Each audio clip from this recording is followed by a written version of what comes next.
You get me chat Wuthering Heights, presented by and in collaboration with Zara, H&M, I Am Gia, Princess Polly, Lounge. Not even Hot Topic, not even Blue Banana, maybe a Spencer's.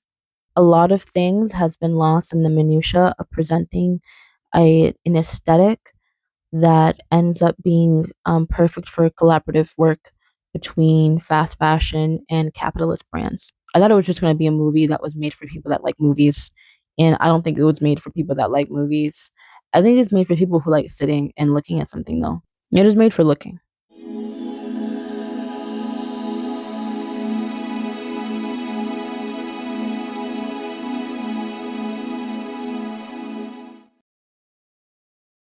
Hey, hello, welcome back to the channel that I own and operate.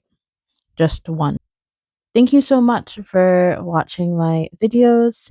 If this is your first time here or your second, third, fourth time here, I'm probably going to keep saying this if I can remember to. I'm Brie, and thank you so much for coming to this channel.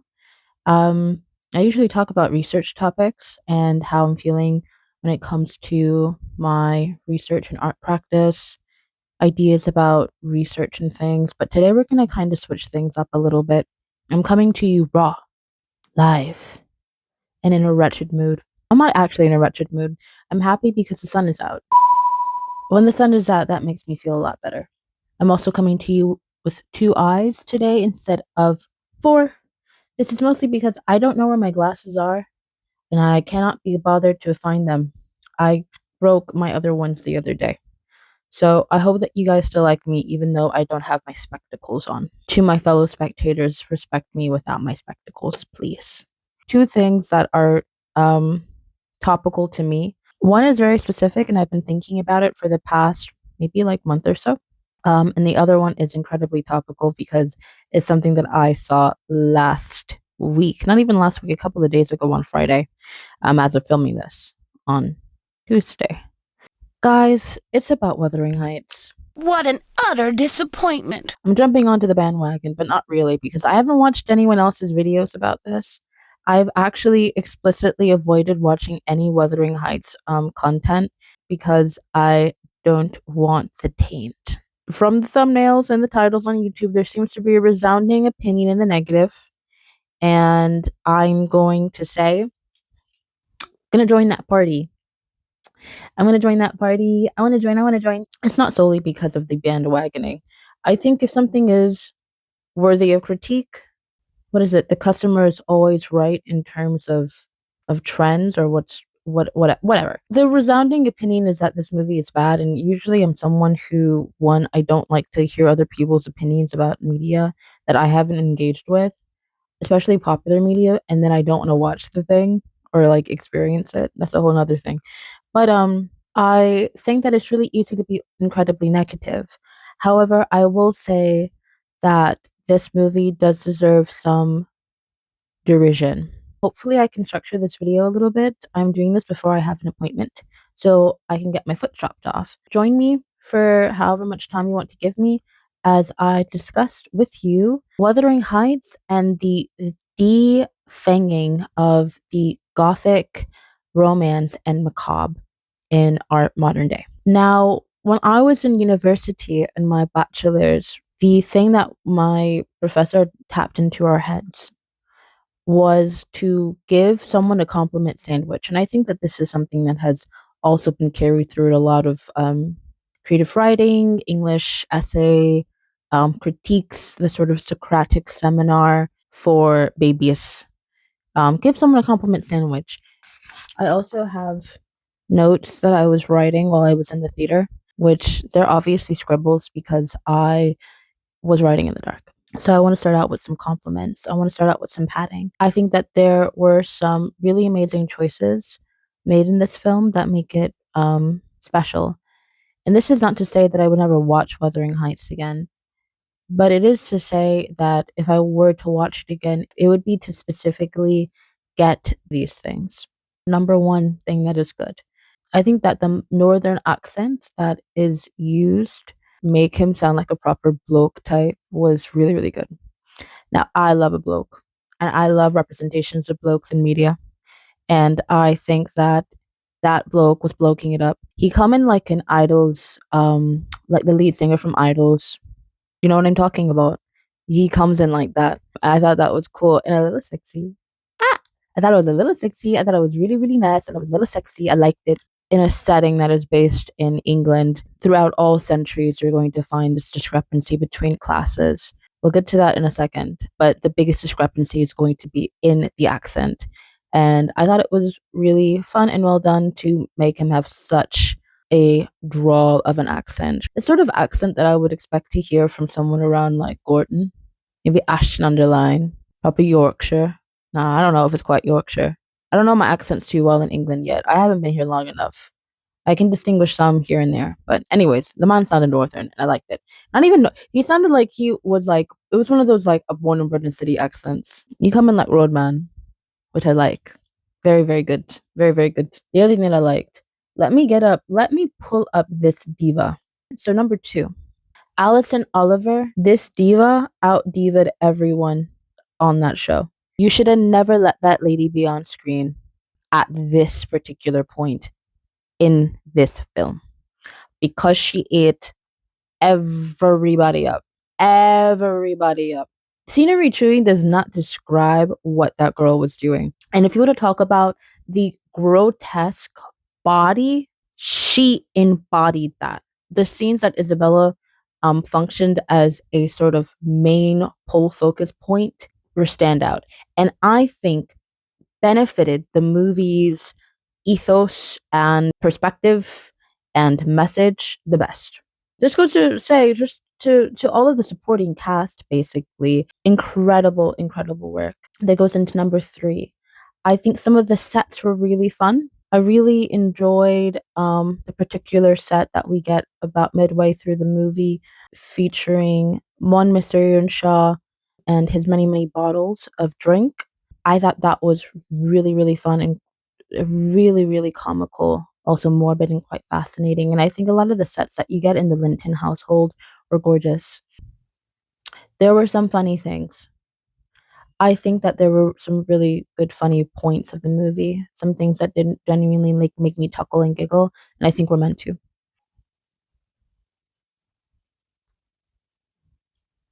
And that's it. Okay, so that was it. Four things. So we got our two burger patties, lettuce, some tomato. So let's get into our denser, you know, our healthy fats.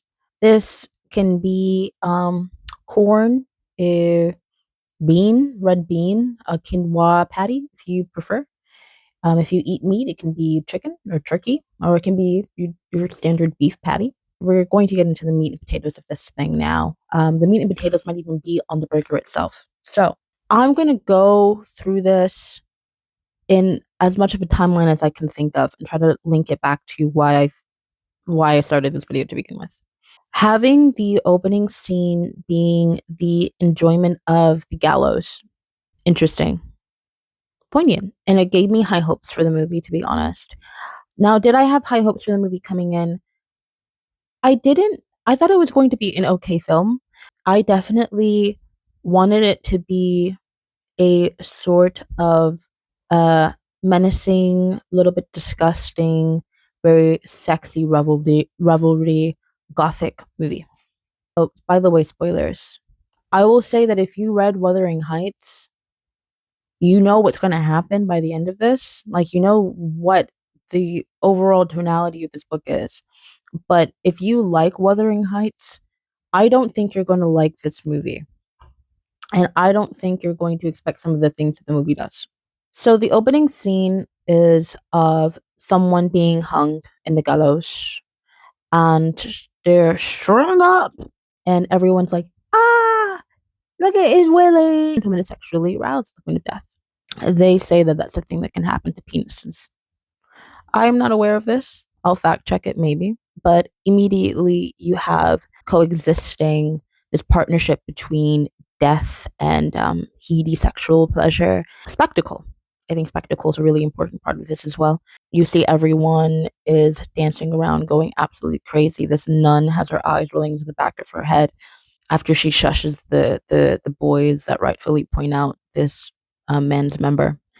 And then she herself seems to be swept up in the throes of excess and pleasure that is presented by this man's passing, this man's death. Likewise, you see couples that are getting frisky, fornicating. Main character, Catherine Earnshaw, starts gallivanting with her friend and also her lady, which is Nellie. She's holding this doll that I can't remember what it is. I think it's supposed to be like the person who's on the gallows, or supposed to be like someone who could have been on the gallows, someone who could have been hung, but they prance and frolic all the way back home. This first scene I thought was really cool. I thought what ruined it immediately was that Charlie XCX song blasting as loud and as hard as possible. Girl. And this begins me realizing what this movie is going to be. This movie, Wuthering Heights, is brought to you by H&M, Zara. I literally saw whose website was I on? Lounge. It's brought to you by Lounge Lingerie Sets. It's Wuthering Heights, brought to you by not even Hot Topic, not even Blue Banana, maybe a Spencer's. There is a massive feeling of mismanagement. In this mismanagement of tone and handling the book source, not even touching upon the blatant, I think, disrespect in changing what has been the traditional casting call for Heathcliff. I also think that this is a misunderstanding and misappropriation of the Byronic hero. Now, the Byronic hero is modeled after Lord Byron, who was characterized as being someone who is very stubborn, willful, sometimes quite dry, who has disregard for sometimes other person's emotions and sentiments, who can be really rude, but who has a deep, deep sensitivity and passion, especially for those who this man, typically, this is a man, this man likes. And the Byronic hero is someone who has showed up quite popularly in a lot of our romance media that has built previous generations before us and that we have then ingested. Look at the through line of your Mr. Biggs to your Mr. Rochesters. Do you know what I mean? I think that Heathcliff is one of the pinnacle ideals of a Byronic hero, this man who is characterized as having a deep sense of melancholy, who has a complicated past, who made something of himself through means of either illicit ones or fair but rough and tumble ones. He is disgusting in his approach to romance and life because of how deep and nasty his wanting is.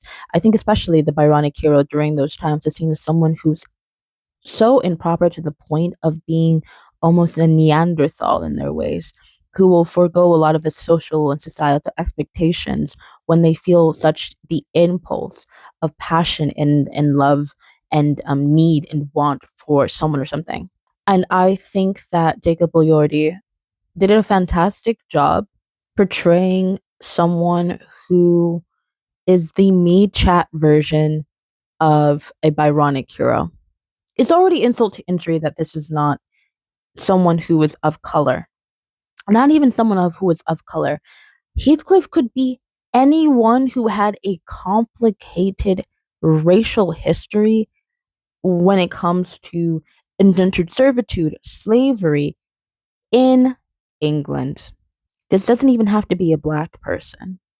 You could have continued to be really weird, but still kind of stick to the continuous meta of this character. I don't know, someone who was like, whose ethnicity is very obviously not that of white, but they decided to go with Jacob Elordi. So it's already like, okay, that's already, one hit to the punch.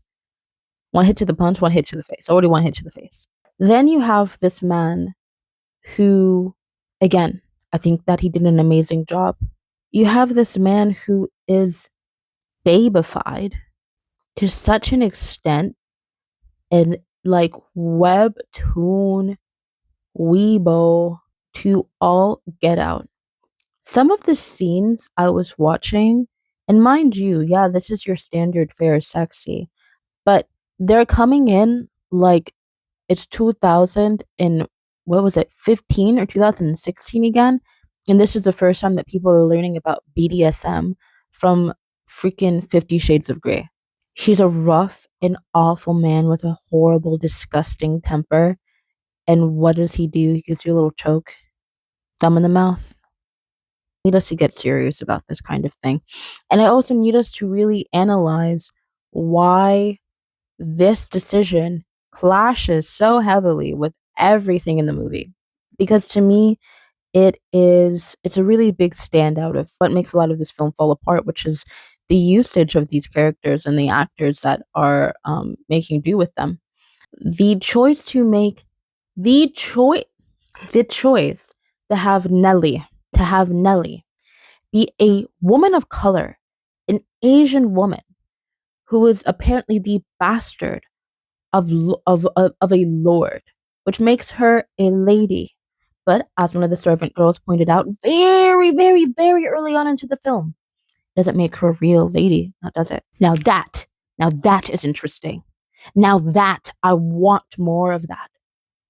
I would have loved more references. We get the fact that she is pledged to this family, that she has the heirs and making of a lady. And if it weren't for her status linked to her being a bastard child, a child out of wedlock, but also we are people who are reading out the visual descriptions or seeing with our own eyes the visual description of Nellie as someone who is of Asian heritage and descent, who wears ethnicity clearly on her skin. So there becomes many layers to you may be a lady, but you'll never be a lady.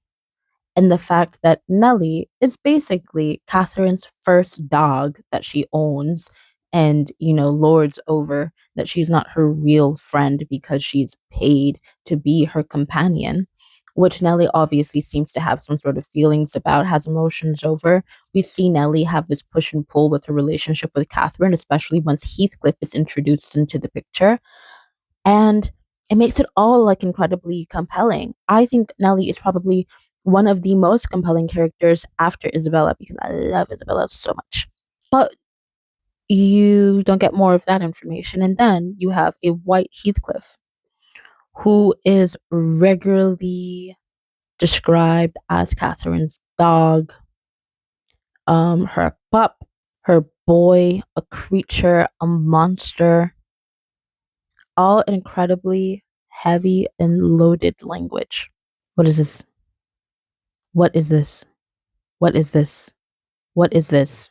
I don't even know even the characterization of Catherine is actually interesting. I have to say, Margot Robbie's performance, the thing that makes Wuthering Heights interesting is the fact that you have, and I think that this happens in a lot of the Bronte sisters' fictions.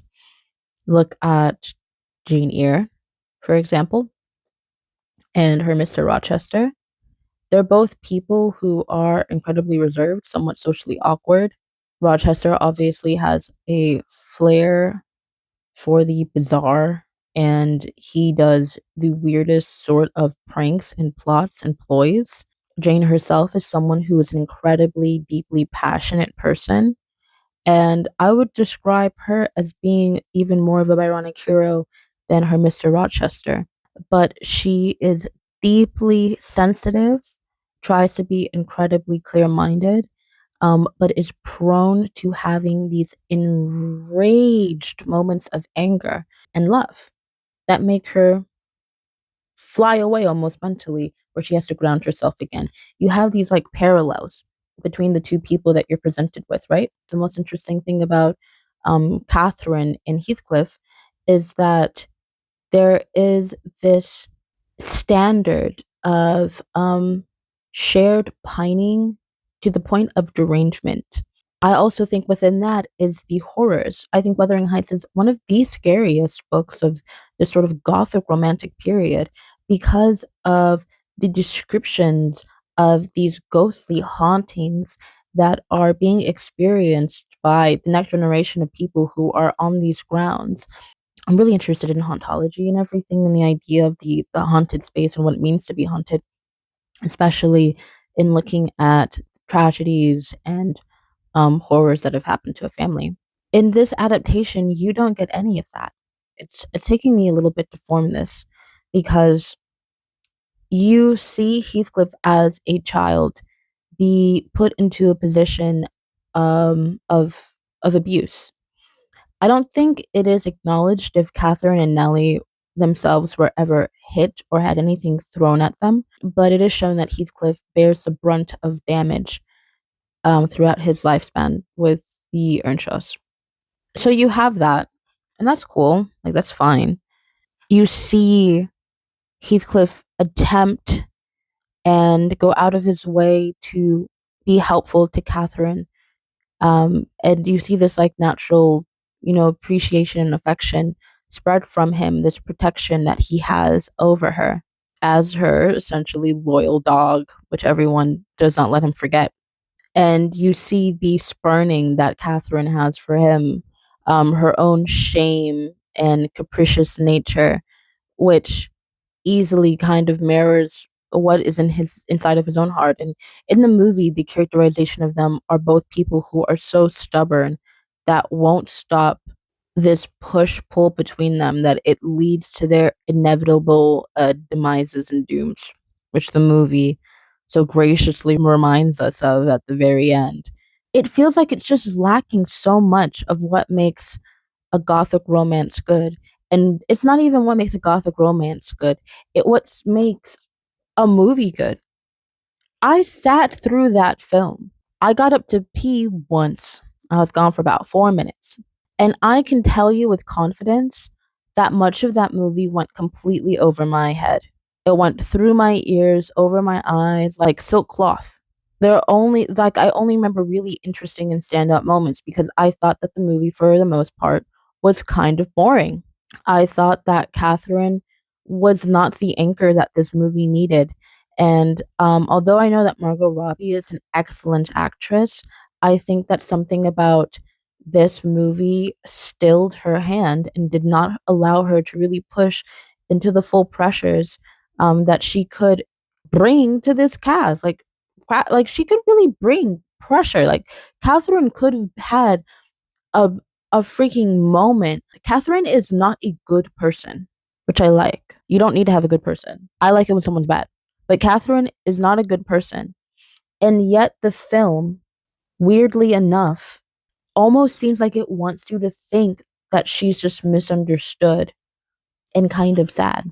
It really leans into her evil points. But by the end, I think that you're supposed to feel bad for both of these people, or you're supposed to be like, "Oh, what a shame, two toxic people, and they've all." I don't understand it. I don't really understand. Like by the end of the movie, I was like, "So what was that? Like, what was that for? What was this for?" I think that's my biggest problem with this movie. What was that all for? Where is the teeth? There is no real fight in this film. I think that's the thing about this movie that really bothers me. I feel like I wrote something down about it. Oh my god, I said I love the beauty in yellow when I first saw Isabella on screen. Kathy as this unrestrained mountain girl being, trussed up, corseted tightly, and then dressed up in menagerie of 1920s, 1910s fare throughout that interesting montage that we got when she's married to Linton is fun and cool. The visual example of someone who is meant to be perhaps free at heart, having shame and what she should do, represented also by Nellie at her shoulder, accompanying her through this arc with Linton, is cool. But it feels like the movie is not doing really anything to push into that. The presentation of some of these ideas are really, really compelling, but they don't do anything with it. And it's like you're letting these teeth come out, but you're not letting them grow into fangs. Wuthering Heights is supposed to be horrific, macabre. It is some of there are some the some of the imagery that you're given in this primary source that you're pulling from, the nightmare that Linton has about Catherine banging and clawing at the window, him trying to slam it closed and the gap on her fingers as she's screaming, "Let me in." I wanted to see that scene on screen so badly. And the closest thing I've gotten to it is freaking The Evil Dead 2. That's the closest thing I got to it. That girl getting possessed in the cabin. And that was excellent. I loved that. I was hoping that when I paid my ticket to go see this in movie, I would get to see some of that as well. There's so many weird and off-putting scenes that are so fun to adapt. Such interesting visuals that this movie could have put into our eyes, burned into our brains. Much like the image of her kicking her father and his teeth slumping out. Much like the image of her skin being the very fabric of the room that she is encased in. But instead, we only get these big highlights. There's no other fare, and it feels just limp. You get me chat Wuthering Heights, presented by and in collaboration with Zara, H&M, I Am Gia, Princess Polly Lounge. I think lately we have to be a little bit more, keep our properties a little bit closer to our chests, because I think that there seems to be a lot of drama, a lot of misdirection about who is capable of actually doing an adaptation justice. And although I think that this director is excellent in her choices, I think she definitely has her cast darlings. And I think she definitely has a very specific aesthetic that I don't think she allowed to synthesize and mesh into the pre-existing fabric that Heights is knit throughout. I think it's also an interesting cautionary tale into the adaptation and reappropriation. A lot of the work that I do myself is taking pre-existing video footage, pre-existing stories, and blending them into something dirty, into something that is a mush, a blend. I think data moshing and the idea of collage, whether it be in the two-dimensional or three-dimensional space, video and sound collages, transforming the meaning of something, of a source, into something that still harkens back to that source, but put your own special aesthetic and blend on it, is essential to making good art, honestly. I mean, I don't think that there wasn't attention to detail and care put into this film. I think that this director is smarter than that and clearly has a really she has the things that she's attracted to and naturally likes to explore. And I think that this link between violence and playfulness, which I love, violence and play, frivolity and sex, the body's movements and misshapings, and how we grow and change, um, and adapt to issues such as class, and how that informs us, how that can make us do weird stuff, how rich people do weird things, how people who are grown up in highly isolated areas, in specific environments, can do weird crap. I think it's very clear that between Saltburn and this, there are some dedicated through lines, and even in the interviews that she's given, there are definitely things that she seems to really focus on. But this was just not it. No, I don't think that this was it at all, which is a shame because I wanted it to be it, kinda. I kind of wanted it to bomb a little bit. What I wanted to happen was for it to be a divisive movie, but a compelling one nonetheless. I think of Nosferatu as an excellent example, actually. Nosferatu was not a straight up, point by point, brick to brick adaptation retelling of the film and, the stories and tales that it comes from. It took a lot of creative liberties, a lot of interesting and fun liberties that helped expand the universe that this old media has grown throughout its lifetime. It's not about making something completely new and different that lives completely entirely alone. Everything is always going to be attached, but I think growing the thickness of that web of things that we have to explore is so fun and so interesting. And I think Nosferatu did do a lot of new and exciting things visually. I think focusing on this horrible treatment of women, of sexuality, and of repression, and how that can physically show up, fighting your body's impulses, manifesting in a demon that's taking you over and making you spasm and seize and creak and crack and groan, that devours and ruins families, that can ruin cities even if you let the infestation spread. Beautifully done. A story about a woman who sacrificed it all, who's always going to be made into a martyr because that is what the period pro offered and transcribed for her, essentially. Compare the attention to detail, the humorous parts, the runtime of Nosferatu to all of the same material in Wuthering Heights.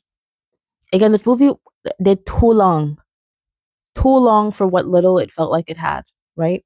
I also thought that a lot of the comedic parts of it I was annoyed by because I wanted to be like, you didn't earn this laugh. You didn't earn my giggle. You didn't earn for me to crack a smile. I've been cracking smiles and making little remarks to myself here and there throughout the movie because there were some things that were funny in a ridiculous way. Because I thought some of the shots, some of like Margot Robbie's accent in this movie, I don't even want to do too much on her. Like, I really don't because I like Margot and I know she can do better. So I don't know what happened in this. I don't know what happened, but I don't know what happened. I'll leave it there. But some of the comedic bits, I was like, I'm not going to laugh. I feel like you haven't done enough to earn it from me. Another thing, and I think there's also a lack of agency, specifically thinking about the horseplay scene that was happening in the stables when Kathy goes up to Father Heathcliff and she sees what is going on down in the stables, which most interesting thing that happened that entire movie, at least sexually to me, in my opinion. I'm not counting anything that happened with Isabella because Isabella is not a creature that has sex. She simply enjoys the lurid parts of life. That wink. Anyways, I thought it was weird that that woman didn't say anything basically the whole time. Wasn't that weird? Oh, I said this movie has not been visually interesting enough to be funny in this meeting between Linton and Kathy. And I meant that. I thought Kathy in that scene being described as a ghost was pretty funny. Um, I suppose that is the closest thing I'll get to my Let Me In scene. I think that this recent Wuthering Heights adaptation was in look into the malpractice of critical aestheticized research. I think that Wuthering Heights was not good. I don't think it was terrible. I don't think it was bad. And I think that's the thing that stands out to me about it. It simply is. There's nothing really to it except the fact that it does exist for us. And we're in a world where this movie was made.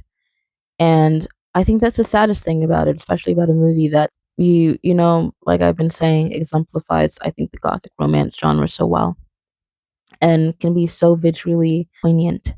And I felt like the rawness of a lot of things has been lost in the minutia of presenting an aesthetic that ends up being perfect for collaborative work between fast fashion and capitalist brands. There is no reason for a company like Lounge to be selling dropship looking lingerie, panties, bras, and hand ties and blindfolds. There's no possible reason for that except to bank off the idea that people are horny enough to want to mimic the things that they saw in the film, are simply there for the sexual exploitation of these two people, and are more than happy to make TikToks, Instagram Reels, and YouTube Shorts showcasing their collaborative items as they head out to a premiere. Some sort, something, some special showing, blah, blah, that they have in wherever city they're in. Maybe someone in Devon is going to a special premiere and showing their collab between IMG and Wuthering Heights. I don't know. I have no clue. But I really do think that we have to do better if you want to really sell things in this world.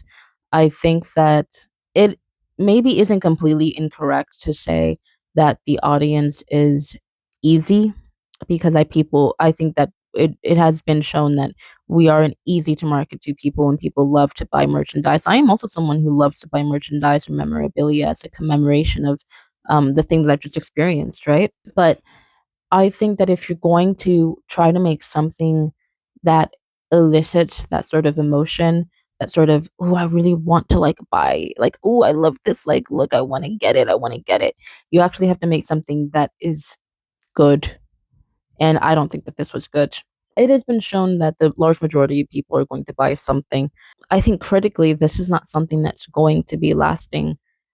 People talk more about the BBC like adaptation mini TV movie that happened of Emma, then I think that they'll talk about this movie in the coming 5 years. And I don't know if we'll even be talking about it later this year. Isn't that a shame? You know, when you have like bad movies coming out or things that people are excited to hate, you expect for there to be more chatter about it. But I feel like Wuthering Heights didn't even get that. And I think it's because of the vapid like showcase of it. It is something that is really empty. And I think there's been this trend of turning to the macabre, turning to the body, to gothica as a way to explore intimate and real, genuine feeling, especially in a world where we feel this sense of emptiness in our culture, in our experiences more and more. I think people have used the gothic as the last resort to express themselves and feel something. I think that soft goth makeup, even and looks, the sort of equestrian cowboy wear, Americana has taken a sort of gothic turn in a couple of spaces, especially with this past New York Fashion Week. And I think Wuthering Heights was in a really good position to play as a character on the board that exemplifies the good gothic. Good gothic being like the genuine gothic. Instead, it is something that feels incredibly corporate and watered down and made digestible. It has such sparing moments of grotesque that it is really just as rainy and depleting and boring as the landscape that it takes place in and takes inspiration from.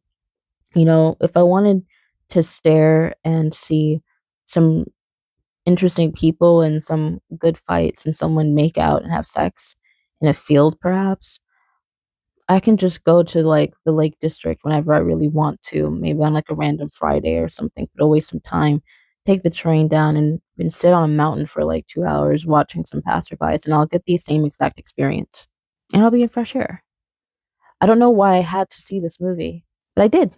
And it wasn't all bad. I think that there are some really cool things that this movie did, but I think that it is a testament to corporate goth and how your darlings are not safe. I didn't think that this was going to be a movie made for people who liked Wuthering Heights. I thought it was just going to be a movie that was made for people that like movies. And I don't think it was made for people that like movies. I think it's made for people who like sitting and looking at something, though. I think it is made for looking. It is made for looking. I guess, honestly, nowadays, that's really all you need, which is a bit shameful, but I also don't care enough to get into that right now. I also have to leave shortly for my appointment, taking my foot chopped off. I might add more to this video, I might not, but if I don't, I hope that you guys liked my lukewarm, practically served cold take about Wuthering Heights. Isabella was great, Nellie is amazing. I would have loved a movie that took place from Nellie's perspective. I can't wait for someone to do a short film adaptation, screenplay, some sort of interesting sort of media spinning off from this specific adaptation, looking into the life of the Lady Nellie. Beautiful gowns, though. Beautiful gowns. Can we talk about that shake and go hairpiece that it looked like Jacob Elordi was wearing for most of the movie, though?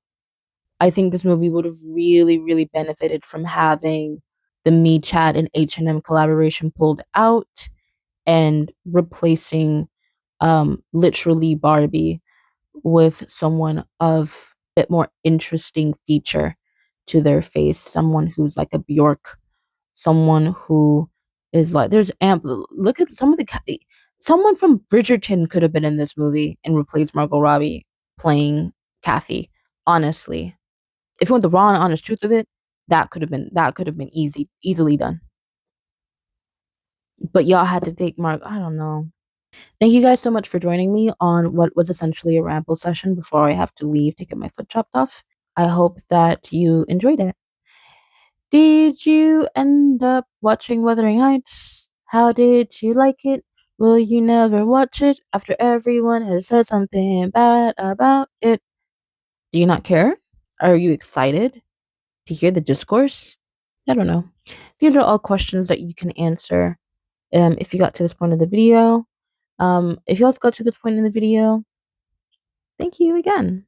I have been told by someone over earpiece that I am supposed to say, please leave a like and feel free to comment.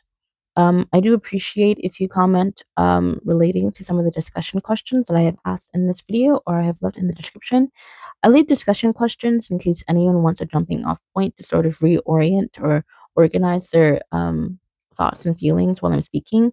I think it's nice to have something there that you can look at and be like, oh, I did have a thought about that while I was watching this or listening to this.